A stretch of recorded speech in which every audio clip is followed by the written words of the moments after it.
Husband discovers wife's affair, her pregnancy by lover, and plots ultimate revenge for betrayal.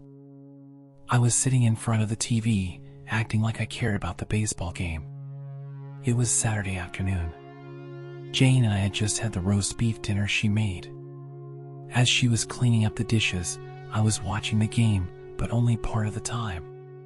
Whenever she wasn't looking my way, I found myself watching her. Jane is quite attractive, not necessarily stunning, but definitely easy on the eyes. Her main feature is her curvy figure, tall with light brown hair that falls to her shoulders. Her big brown eyes have a way of looking at you that can really make you feel something. She definitely has that effect on me.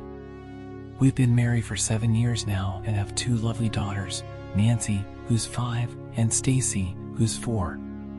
Since we both work full-time jobs, my mom looks after the girls during the day, and either Jane or I pick them up from her place after work. After Stacy was born, I had a vasectomy because we felt 2 kids were plenty for us. But right now I wasn't thinking about our daughters, even though they were playing quietly in their room. No, I was concerned about the changes I'd been seeing in Jane over the past few months. These changes, like her new way of dressing and spending more time at work, might not seem like a big deal individually, but altogether they were starting to worry me. Her behavior at home had changed too. It felt like something was on her mind. Often when we were watching TV and I commented on the show or movie, her responses made it clear she wasn't really watching. Her eyes were on the TV and she seemed to be following along, but it was obvious her thoughts were elsewhere. At night in bed, even though our bed life was still pretty active, happening a couple of times a week, she'd spend hours restless before finally falling asleep after we made love. I was sure something was bothering her, but she wasn't opening up about it. I thought it wouldn't be smart to directly ask her what was on her mind, fearing it might make her pull away more. I hoped she'd come forward on her own when she was ready. We used to share everything and talk openly, so why was she keeping things to herself this time? Jane was a fantastic cook and loved experimenting with new recipes for me. She'd spent a lot of time online searching for culinary inspirations and chatting with other food enthusiasts for fresh ideas and recipes. I even knew the nickname she used online, Jenny, a name her dad used to call her because I saw it when I walked past her using the computer. She chatted nearly every night in a food-focused chat room, but I sensed they discussed more than just recipes. Watching her clear the table one evening, an idea suddenly struck me. Why couldn't I just hop on my laptop and sneak into that cooking chat room under a fake name to see what they were chatting about? I thought about pretending to be someone else and talking to her without her knowing it was me. But after giving it more thought, I felt it was wrong and I couldn't bring myself to do it, especially because of the risk of her catching me spying. A week went by and nothing changed. Jane was still distant, hardly noticing her daughters when they tried to get her attention at home. I realized I needed to take action. That's why I decided to go ahead and spy on her chat conversations. The next day at work, I signed up on the same chat platform she used with the username New Mom. I picked that name to make it clear I was pretending to be a woman, thinking it would make the others more comfortable with me there. Jane usually joined her chat room around 8 p.m. after we put our daughters to bed. So on that Tuesday night, I was all set to join her. As soon as I noticed her heading to the small room by the bathroom where her computer was, I stood up and told her I was going downstairs to my office to catch up on some work. She acknowledged with a nod, and I quickly made my way to my home office. Within minutes, I logged into the cooking chat room and waited for her username to show up. There were 5 other women already there, chatting about how to make the perfect cheesecake. 5 minutes passed and I was still looking out for my wife's username at the bottom of the screen. Then one of the women messaged me asking if I had any unique cheesecake recipes. I had no clue about baking, so I escaped the awkward moment by saying I hadn't baked one before and was there to learn from those who knew how. Right as I finished typing, Jenny popped up as the newest participant in the chat. Everyone, including Jenny, started giving me advice on baking cheesecakes, like which cheese to use and the amount needed. Before long, the chat room grew to about 12 people, all trying to chat, making it hard to keep up with the conversation. I asked Jenny to email me her cheesecake recipe, so I gave her a newly made Hotmail address specifically for this reason. The next day at work, I found an email from Jenny with the recipe. I was excited because I now had her email address, which was completely new to me. I was surprised because my wife had never kept anything from me before. I felt guilty for the rest of the day, knowing she must never find out that new mom was actually me, her husband. The next day I emailed her back saying I tried the recipe. The cake was fantastic and my husband loved it. Soon we started emailing back and forth and then began chatting outside the cooking chat room. We added each other as friends on the chat site, allowing us to talk anytime without needing to be in the cooking section. Meanwhile, Jane's behavior at home and towards me got worse over the next 2 weeks. Our intimate life suffered, dropping to just once a week, and it was clear she wasn't enjoying it like before. It felt as though she was just going through the motions, mainly staying in one position and not participating much. Despite this, we kept writing and chatting and I started to feel less guilty about it. I realized I needed to figure out what was happening to try and save our marriage. It felt like our relationship was headed in a bad direction because she was becoming increasingly distant from me and our kids. Our intimate life was also declining in quality and frequency. It seemed like her focus on us was taking a back seat to something else on her mind. She was still a dedicated mom, and I knew she'd do anything for our family. But clearly something was troubling her deeply, and I needed to discover what it was. I started to think she might be involved with someone else. I was willing to do whatever it took to uncover the truth. Hiring a private investigator was out of the question due to a lack of funds, and I couldn't spy on her at work since I knew little about her workplace or her colleagues. We both worked full-time.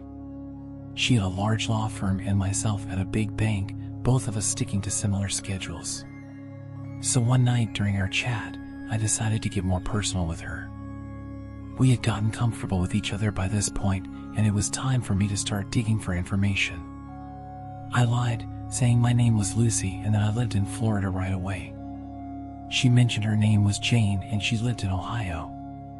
Then she asked me, "Lucy, what do you do for work?" Jane replied. She was a legal secretary handling contracts and legal paperwork for the lawyers at her firm and asked about my job. Caught off guard, I quickly made up that I'm currently not working because I'm on maternity leave. But I'll be returning to work in a couple of weeks as a bank teller, Jane then shared. "Oh, my husband also works at a bank. His name is Jack, and he's a programmer there." "What's your husband's name?" This was going better than I expected. Jane was sharing information that I already knew to be true, and I was eager to ask her more personal questions. I replied, "His name is Lawrence, and he's in insurance sales." After that, we shifted the conversation to cooking and other topics. I didn't want to overdo it, so I planned to delve deeper into her personal life and job during our next chat. We didn't get to chat for the next 2 nights, and on the 3rd day I emailed her saying that my bank's manager called me in for an emergency, asking me to come back a week early from leave with extra pay and cash. I expressed my excitement and anxiety about returning to work. I had decided to tell Jane a fabricated story that I had an affair with a CEO worker at the bank. This plan was to make my wife feel comfortable sharing secrets with her new friend by confiding in her about a made-up affair I was having. I thought if she was unfaithful, she'd be more inclined to discuss it. At this point, "Jane, you said in your email that returning to work scared you." "Why, Lucy?" "I'm not sure I should share this, but you're my closest friend, so I will. I just hope you won't think less of me once you know what I've done." "Jane, everyone makes mistakes. We're only human. What happened? Did you steal from the bank?" "Lucy, no, it's not like that at all. I got to know a man at work named Roberto. We started off as friends and then became a lot more, if you catch my drift." I proceeded to confess to her about my ongoing affair with this man for over a year, detailing how it started and our weekly meetings after work on Fridays. I mentioned that being with him was thrilling and enjoyable. Yet I still loved my husband and didn't want this affair to wreck our marriage. My sharing this story seemed to upset Jane, as she let me continue without interrupting with any questions for quite a while. I could picture her sitting in that small room on the ground floor in front of her computer, perhaps pondering over the parallels to her own situation, assuming she was being unfaithful. Finally, she did pose a question to Lucy, and I saw it slowly appear on my screen. "But you just had a baby. Are you sure your husband is the dad?" Lucy: "Honestly, I'm not sure who the father is, and that's why he can never find out about my affair." Next, I acted as if I was breaking down in tears and typed that I had to leave because I was too upset to keep typing. Later, when I entered the kitchen, Jane was sitting in front of the TV, but it was clear she wasn't really watching it, just lost in thought as usual. I joined her on the couch, and when I took her hand, she looked at me, her eyes red from crying. After a short conversation, she suggested going to bed, which I understood as her wanting to be intimate. I was more than ready, especially since it had been a week since we last were together in bed. We were intimate and cuddled for over an hour before falling asleep in each other's arms. Reflecting on our marriage the next day at work, I wondered if the fake online friendship I had created with my wife was beneficial. It did lead to us being intimate the night before, but I hadn't learned anything new from her. I figured I first needed to establish a trustful atmosphere so Jane would feel comfortable sharing secrets with her friend Lucy, especially now that she believed Lucy had a secret too. Jane and Lucy didn't communicate over the weekend, but on Monday I emailed Jane from work, pretending to be excited about a conversation I had with Roberto, marking the first in 3 months. I was eager to share this with her. That evening, after the kids went to bed, I went to my office in the basement, logged onto my computer, and waited for Jane to come online for our chat. "I'm so happy to chat with you tonight. I've got some good news," I began, ready to share. Jane responded, acknowledging my email and joking that she could guess why I was in such high spirits. Lucy Roberto was just as excited to finally speak with me again, and I could feel he still has feelings for me. "It made me really happy," I shared. "But if he really cared, why didn't he call or try to meet up with you these past 3 months?" she questioned. Lucy calling was not an option because I think Lawrence started suspecting something, and I'm almost certain he's monitoring our home phone. "Checking my cell phone is easy for him when he looks at the bill," I explained. "Jane, but why didn't you meet him in a motel like before when you were working?" she asked. "Lucy, that wouldn't have been possible. I was pregnant and didn't feel good about my appearance. Plus, I doubt Roberto wanted to be with someone who was pregnant," I replied. We continued the conversation for another 30 minutes, and I could sense Jane wasn't impressed with the fictional Roberto I described. I aimed to highlight the negative aspects of infidelity by portraying Roberto as a narcissistic, stereotypical cheater. Jane and Lucy didn't chat on Tuesday, but when Wednesday came, we talked again. During this chat, Jane opened up about her own issues over the last couple of months. The conversation lasted more than an hour, and that's when I discovered she was indeed involved with someone else, a lawyer who was also her boss. She revealed the man's name was Jason Weldon, and he was a married lawyer with a child who also happened to be her boss. I had heard Jane mention Jason a few times before, but she hadn't brought up his name at all in the last few months. Their relationship started nearly a year back during a trip to Atlanta for a convention. A detail Jane omitted when she told me about the trip. She led me to believe she was traveling with another secretary, making it seem like they were the only two attending. She had justified the trip by saying it would look good for her job performance review and could help her get a raise. Jane shared with Lucy that on their first evening in Atlanta after a group dinner, she and her boss had drinks in the hotel lounge.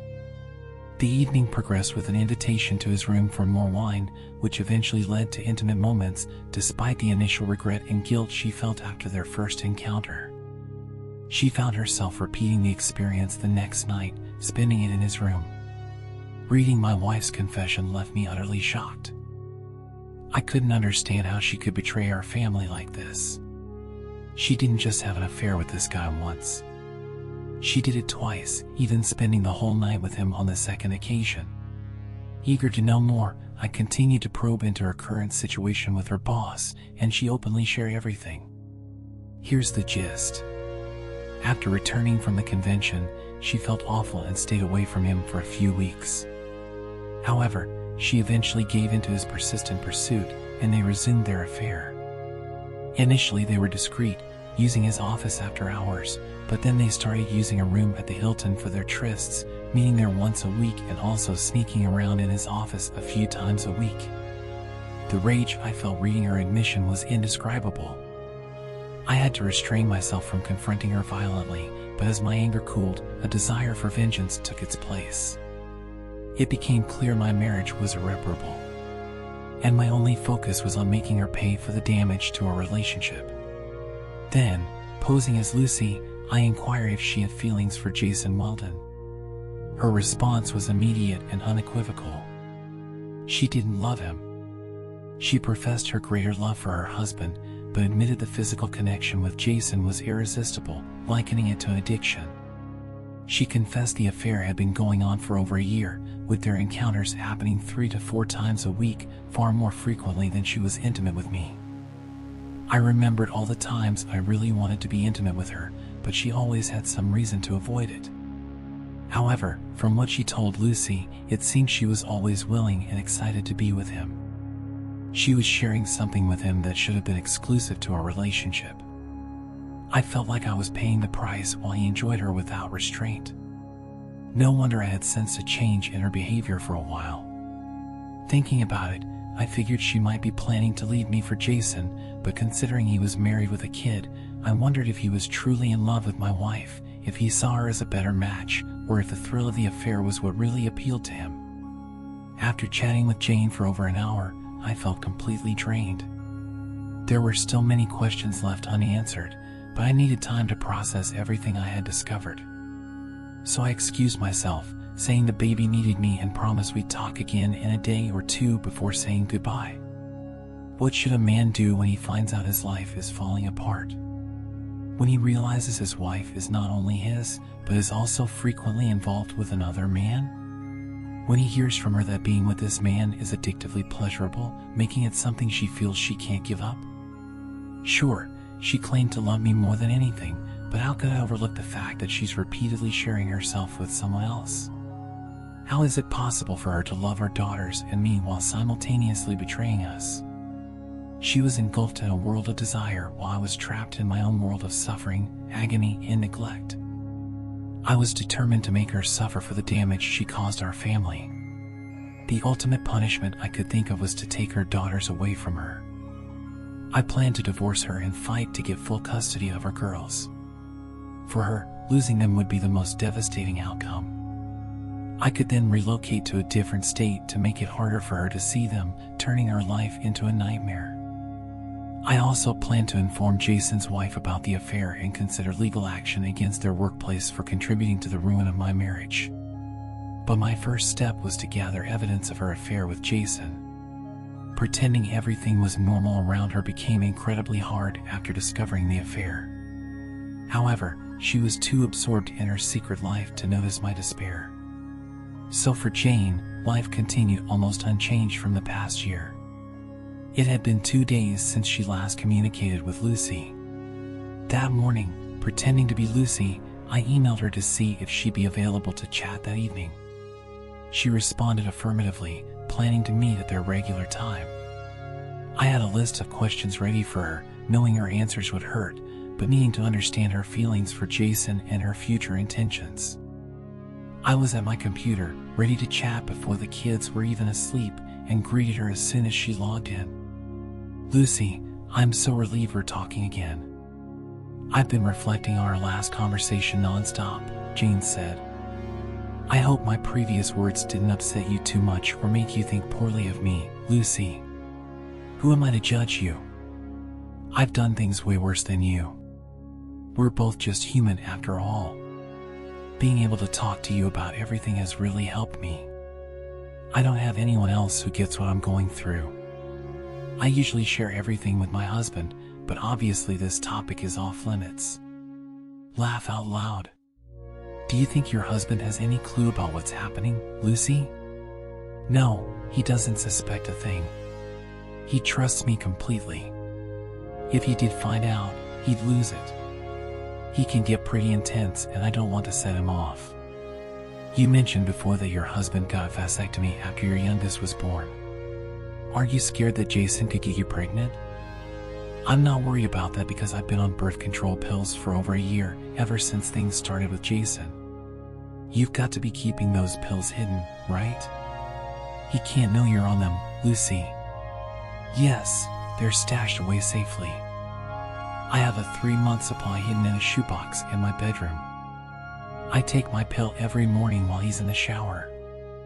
I could sense my wife enjoyed sharing with her friend how she was managing to deceive me. She wasn't just betraying me. She seemed to take pleasure in making me look foolish, but I was gearing up to confront her with a major question. Are you planning to leave your husband for Jason, Lucy? That's not going to happen. I truly love my husband and I don't have feelings for Jason. The closeness with Jason is exciting, but it's just that there's no love. That's why I'm so torn. I want to keep seeing Jason, but I don't want my husband to find out. You're trying to have the best of both worlds. You really think your husband won't eventually find out? He won't. Jason and I are very cautious. Plus, Jason has his own marriage to worry about. He'd be in big trouble if his wife discovered our affair. Is Jason better in bed than your husband? Is he larger? My husband is a great lover, but Jason is, well, he's different. The thrill and risk of getting caught enhance it for me. And yes, Jason is slightly larger, but it doesn't really change things. With my husband, it's making love, but with Jason, it's just closeness. Do you get what I'm saying? I was appalled at how lightly my wife was discussing her affair, treating it almost like a casual game. I needed to find out if she understood the pain and harm she was causing our daughters and me, with her mind often consumed by her lover and avoiding detection. Risking the dynamic with Lucy, I pressed. Aren't you neglecting your husband? He must be feeling left out because of your affair, right? After a long silence, she finally responded. My wife hadn't considered how her actions were impacting me. We still have intimate moments. It's less frequent, but I don't think he minds. He loves me deeply. Besides, I can't be intimate with him right after being with Jason. He'd surely catch on. Aren't you worried he might seek affection elsewhere, given the lack of attention at home? Lucy, I hadn't thought of it like that. Now you've got me worried. I didn't mean to frighten you, but it's something to consider. Our conversation shifted to other topics before wrapping up. Near the end, my wife excitedly told Lucy about a planned trip to Atlanta with Jason in a few weeks, a trip she hadn't mentioned to me. That night, both of us struggled to fall asleep. I chose not to make a move on my wife that night, and she didn't seem interested either. It was a while before I could drift off to sleep, and I noticed Jane was struggling too. Lying there, I decided I'd talk to her the next day, Saturday, in hopes of possibly salvaging our marriage. The next morning, as we sat at the kitchen table, I broached the subject. Jane, have you realized our intimacy has really dropped off these past few months? We went from being close several times a week to hardly once. It's been nearly 2 weeks since we've been together. What's going on? Are you seeing someone else? She paused her fork midair, clearly taken aback by my blunt question. This was a first in our 7 years of marriage. You're really bold to confront me like this, she replied.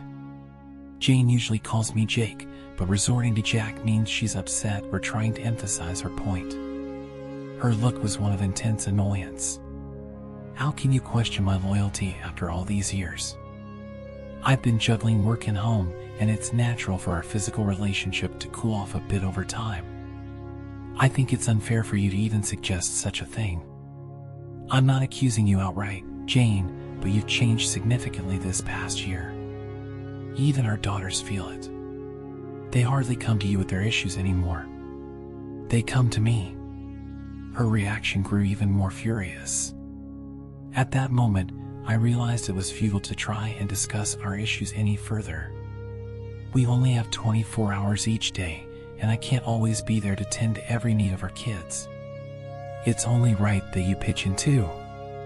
It was obvious from her sudden change in expression that she hadn't fully considered her words before speaking. Referring to her own children as brats isn't something a caring mother would do. She seemed to realize her mistake shortly after, but the damage was done. She couldn't unsay what was said. Her facial expression shifted from anger to distress, and she quickly left for her bedroom. It became clear to me that any attempt at conversation was futile.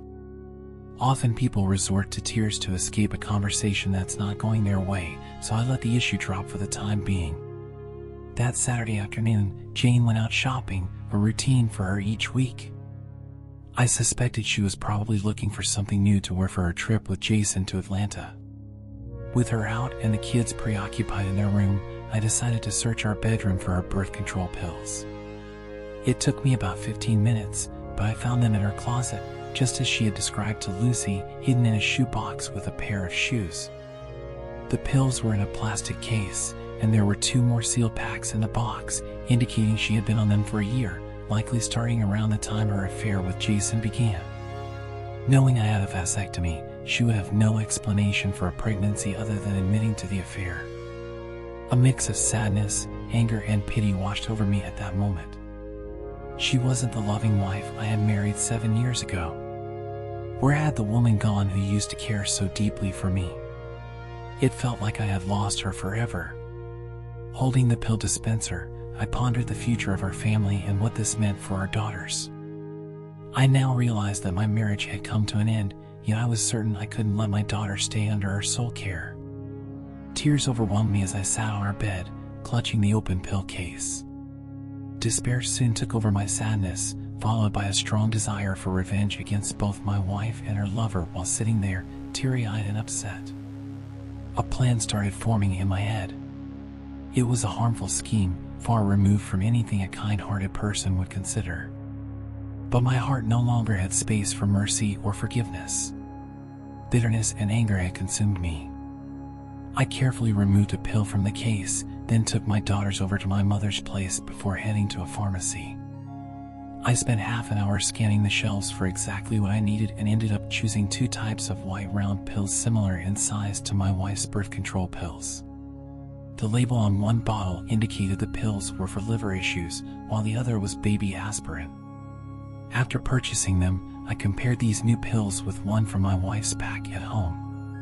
The baby aspirin pill fit perfectly into the dispenser, albeit being slightly thicker. I proceeded to replace all the pills in the current pack with the ones I had bought. After putting everything back in place, I went to pick up my daughters. I hoped they wouldn't mention the visit to their grandmother's when my wife got home. But I had already thought of an excuse for why they were there, just in case. Life continued, and the next Tuesday, Jane mentioned she'd be going to another conference in Atlanta for a couple of days, tagging along with a secretary from her office, though she didn't specify who while she was away. She didn't call us even once. Despite her absence, our daughters didn't seem to miss her, but I did.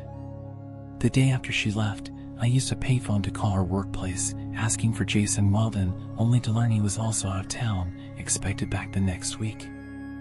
I had no doubts about where he was, likely with Jane. Upon her return, Jane greeted me with a hug right away. That evening, after putting our daughters to bed, she led me to her bedroom and we were intimate for nearly 2 hours. I wondered if her actions were an attempt to compensate for not calling or if she felt guilty for her time with Jason. Maybe she was trying to make amends for her earlier harsh words about our daughters by connecting with me physically. It seems she was trying to mend our relationship by offering herself to me, treating intimacy as a favor rather than a shared aspect of our marriage. Over the last year, it felt like Jason had become her priority, sidelining me in her life, though she might not have fully realized the extent of her actions. Her behavior made me feel like a second option compared to Jason, despite everything I deeply enjoyed being close to her that night. It felt rejuvenating, like a much-needed breath of fresh air.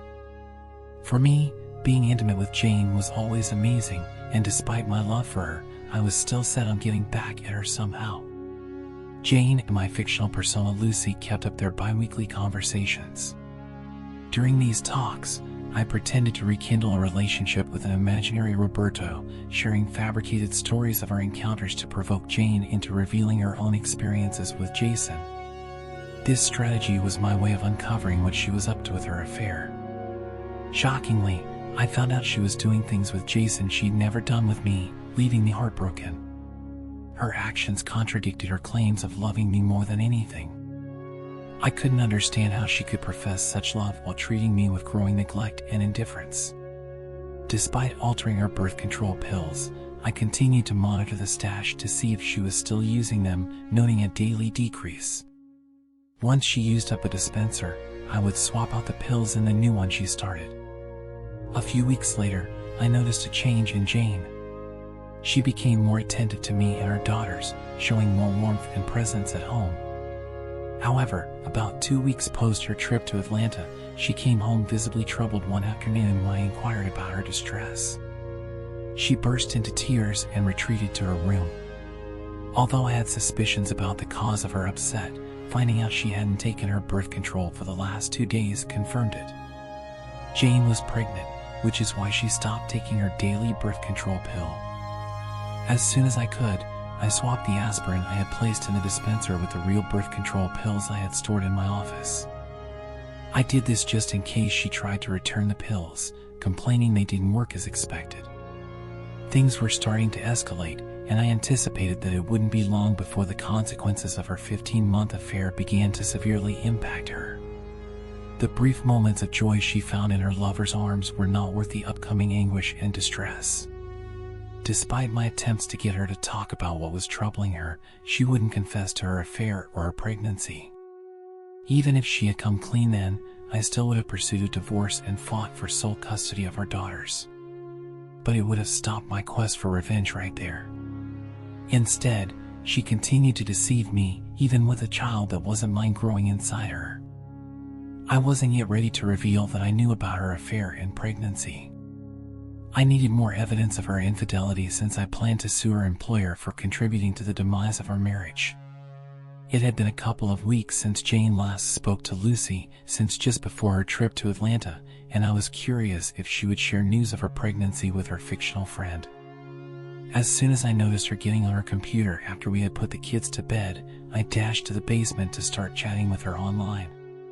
She shared details about her trip to Atlanta, even boasting to Lucy about how much she enjoyed spending those nights with Jason. She confessed they had spent a large part of those nights being intimate. On a whim, Lucy questioned her willingness to leave her husband for Jason. To my surprise, my wife insisted she would never leave me because she loved me. Clarifying her relationship with Jason was purely physical without any emotional attachment. What shocked me more was her claim about wanting to end her affair with Jason and return to being a devoted wife to me. Yet she omitted any mention of her pregnancy. If she thought we could simply go back to how things were before her infidelity, she was in for a shock. For over a year, she had been intimately involved with Jason, denying me the affection that was supposed to be mine by right. Then, on a Friday evening, she confessed to Lucy that she was expecting Jason's child, and they intended to visit a private clinic for an abortion. She detailed their plan to travel to a clinic in Red River in 2 weeks, aiming to stay there for a few days post-procedure for recovery. I documented everything she said to use it against her later. The next day, I took time off work to drive to Red River, an hour away. Posing as Jane's husband, I confirmed her appointment at the clinic for the abortion on the 14th. I obtained written confirmation, complete with the clinic stamp, and also learned the name of the doctor scheduled to perform the procedure. Dr. Keith Miller. A week later, as we were all seated for a meal, Jane told me she needed to go to another important conference in Atlanta, staying away for 2 more nights. She also mentioned this would be her final work-related trip. I wasn't exactly thrilled, aware of the real reason for her travel. And she seemed surprised by my lackluster reaction to her announcement. I was already aware her affair was winding down, which likely explained her decision to stop attending these conferences. However, By this point, it was far too late for any chance of reconciliation from my side. I took Wednesday that morning. She kissed me goodbye and headed to the airport in her Toyota, planning to leave it there and proceed with Jason to Red River. After she left, I drove to Red River myself, parking outside the clinic with a clear view of its entrance. When they arrived, I managed to capture clear photos of them entering the clinic together. After making sure they were inside, I left to avoid being spotted. By the afternoon of the 16th, I was already home, having secretly taken 2 weeks off from work. Jane came home looking worn and surprised to find me there so early. By then I had everything in place on the day Jane headed for Red River. I had met with my lawyer and later visited the firm where Jane worked to speak with Ronald Ross, the firm's president. I laid out the entire situation to him, detailing my wife's affair with Jason Weldon, including her pregnancy and their trip to a clinic in Red River for an abortion. I mentioned my plans to divorce her and sue both Jason for ruining our marriage and the firm for not upholding professional boundaries between bosses and employees. I emphasized my readiness to take this matter to court, armed with solid evidence, including photos of Jason and my wife at the clinic. Understanding the potential for negative publicity towards the firm, he requested a day to consult with his team. They conducted their due diligence, questioning other secretaries and verifying my claims with the clinic. After discussions, we reached an agreement for a settlement of half $1 million to avoid suing the firm. Additionally, Jason and my wife were to be terminated from their positions. However, considering my wife's role as the mother of our children and not wanting her to struggle financially or rely on welfare, I negotiated for her to receive her salary for another year and have her counseling and healthcare costs covered for the next 5 years. We came to an agreement, and after extensive talks between my lawyer and theirs, the necessary documents were drafted and signed by me. Then, a check was issued to my lawyer, dated for after the completion of my divorce, to ensure my wife couldn't claim any of it. I was ready to confront Jane. Having already arranged for divorce papers and a restraining order to prevent her from coming near our home or daughters during the divorce proceedings, in a letter included with the divorce paperwork, I warned her that if she contested the divorce terms, I'd pursue full custody of our daughters in court, ensuring she'd lose any access to them. When Jane returned home the next day, unaware of her impending divorce and job loss until possibly Monday, I was there to meet her. She was caught off guard by my presence in the early afternoon. "Jack, why are you home already and why didn't you pick up the girls first?" I explained I took the day off because we needed to talk, which is why I hadn't picked up our daughters from my mother's yet. "What's so urgent that you needed to take the day off?" she asked. I told her about discovering something a few weeks back while fixing a light in our walk-in closet, leading to a box falling and revealing its contents. I then presented the shoebox with the birth control dispensers to her on the living room table, asking for an explanation. The overnight bag she was carrying dropped to the floor as her face turned pale, briefly showing a look of shock before it quickly changed. Suddenly, she cried out in panic. Oh God, no, this can't be happening." She had to sit on the couch arm because her leg couldn't hold her up anymore, her body rocking back and forth, sitting there, covering her face with her hands.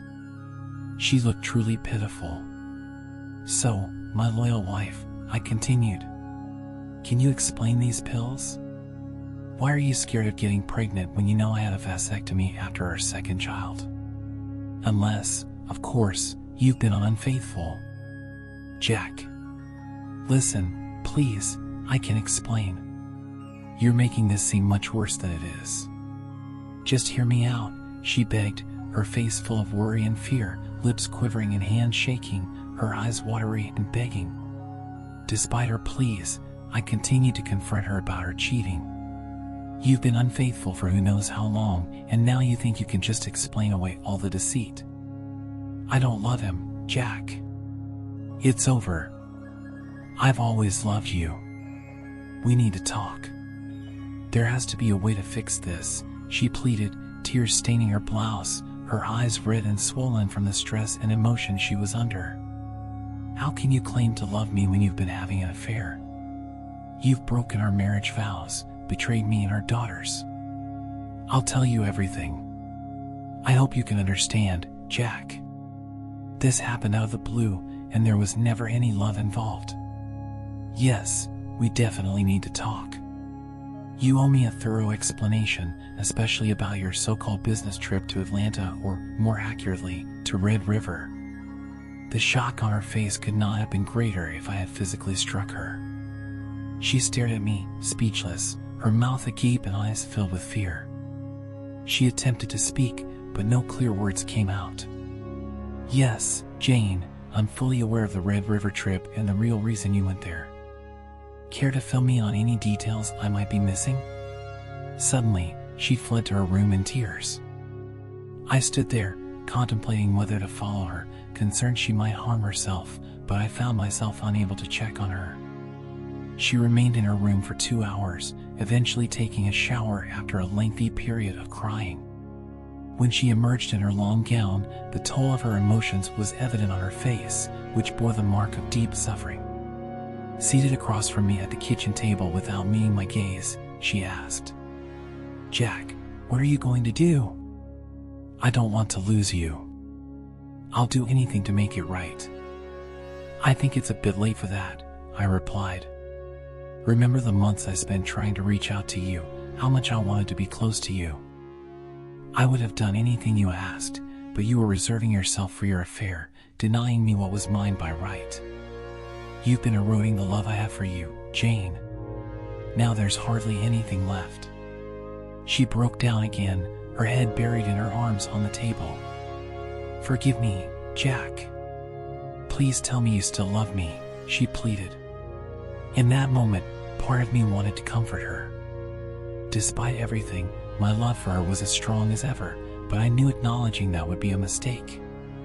In a calm voice, I insisted she reveal everything, the identity of her lover, how they met, and what they had done together. She ended up telling me everything. I believed her because what she shared matched what I already knew. She admitted to her abortion in Red River and confessed to being intimate with Jason several times a week, including encounters in his office and weekly motel meetings. We barely spoke for the rest of the weekend, and first thing Monday morning she received the divorce papers at her office. Shortly afterward, the company president informed her and Jason that they were being terminated. Because of the restraining order, she couldn't return home, but she called me at noon, utterly shattered. Before ending the call, I informed her I'd sent her clothes to her mother's house since she had no reason to come by her home anymore, and I'd changed all the locks. I found out later that she had a breakdown and was hospitalized right after our conversation. She was at her mother's when she called, and her mother had to call an ambulance. 2 weeks on, she agreed to the divorce terms. I arranged for her to visit our daughters for a few hours on Saturdays at my mother's house. 6 months later, our marriage was officially over. Her mother told me she was deeply depressed, undergoing therapy, had lost significant weight, and hardly left her house since losing her job. Over time, I allowed her more access to her daughters, even unsupervised visits and weekends at her mother's.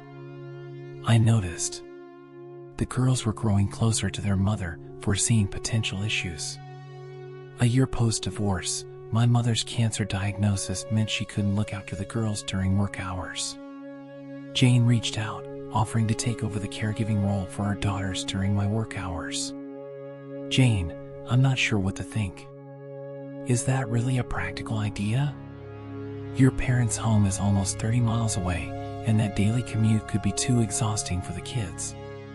Plus, I don't want our daughters to get the wrong impression that we might reconcile." I could tell my words might hurt her, yet she didn't visibly react to my refusal or the implication behind it.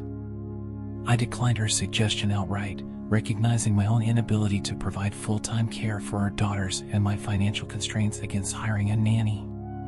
However, a few weeks later, a settlement from Jane's former employer provided me with sufficient funds to employ a nanny for the girls. A year into the future, I was in a relationship with Maria, a kind widow without children of her own, whom my daughters adore and have embraced as a maternal figure.